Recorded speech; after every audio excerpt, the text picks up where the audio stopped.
नमस्कार शेतकरी मित्रांनो, मी तुमचा मित्र जनार्दन वगैरे. इस्रायल तंत्रज्ञान आंबा फळबाग शेतीमध्ये आपलं स्वागत आहे. जगभरातल्या आपण व्हरायटी आणल्या. टॉमी एटकिन आणली असेल, माया असेल, केंट असेल, क्रोटॉन असेल, ऑस्टिन असेल, लिली असेल, पण आपल्याच देशातला किंग कॉंग समजला जाणारा वनराज ही मात्र व्हरायटी एक वेगळीच आहे. त्याचं कारण काय?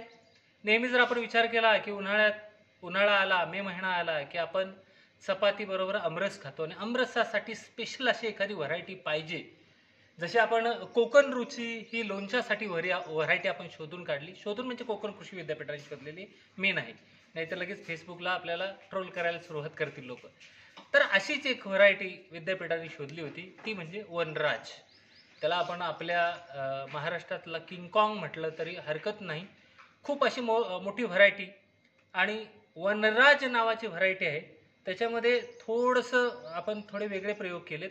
खताच्या मात्रा, पाण्याचं शेड्यूल आणि हाईट कंट्रोल आणि हाय डेन्सिटीला आपण त्याचा प्रयोग केला. तुम्ही बघू शकता किंग कॉंग म्हणजे सगळ्या प्रकारे तुम्ही जर बघू शकला की या कॅरेटमध्ये फक्त 8 ते 9 आंबे बसलेले आहेत. आणि प्रत्यक्ष हा जो आंबा आहे, हा आंबा हाय डेन्सिटी प्लॅट एकतर तुम्ही जापनीज डेन्स टेक्नॉलॉजी म्हणजे जेडी मँगो टेक्नॉलॉजीमध्ये वापरू शकता किंवा इस्रायल तंत्रज्ञानाने आंबा फळबाग शेतीमध्ये वापरू शकता. याचं वजन, एका फळाचं वजन किती आहे? माझ्या दोन्ही हातांमध्ये हा फळ इतकं जबरदस्त, इतकं मोठं बसलेलं आहे, तुम्ही बघू शकता. आणि फक्त माझ्या सांगण्याप्रमाणे कशासाठी व्हरायटी आहे? फक्त आमरसासाठी, एका कुटुंबासाठी एवढा मोठा आंबा पुरेसा होईल. कोई छोटी आणि गर खूप मस्त. वजन बघूया मित्रांनो, वजन बघता तुम्ही, बघा वजन बघा, 1.5 किलो प्लस. आजपर्यंत इतका मोठा, चांगला, बऱ्यापैकी चांगल्या चवीचा, आमरसासाठी फेमस असा आंबा आजपर्यंत तुम्हाला बघायला मिळाला नसेल.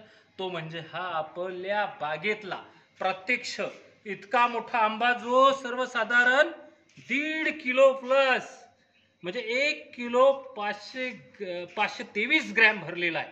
जबरदस्त व्हरायटी. पुढील भविष्यात आपल्याला टनेजसाठी ज्या व्हरायटी निर्मिती करायची, त्या म्हणजे वनराज किंग कॉंग नावाचा हा आंबा आपण तयार करणार आहोत. आणि जबरदस्त अशा प्रकारे आपल्याला उत्पन्न येणार आहे. अशा उत्पन्नाच्या गोष्टी आपण वाढवू आणि जास्तीत जास्त उत्पादन घेऊ. धन्यवाद. जय महाराष्ट्र, जय बळीराजा.